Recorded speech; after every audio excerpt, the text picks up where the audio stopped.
Hi friends, ఈ రోజు సరదాగా నా జ్యోతిష్యం చెప్పించుకుందామా?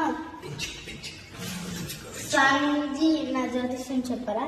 జ్యోతిష్యం చూద్దాం ఎలా ఉంది జాతక చక్రాలు.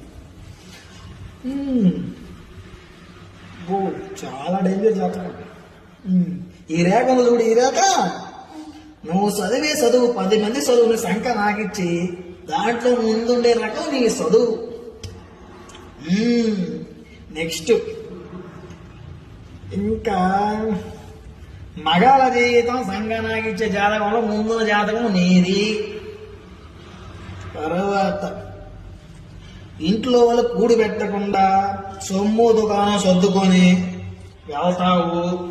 ఇంకా పోతే నీ పెళ్లి జాతకం 3 నెలల్లో నీకు పెళ్లి జాతకం ఉంది. వచ్చినవాడు 10 రోజులకే జంపు. ఏంటి జాతకం?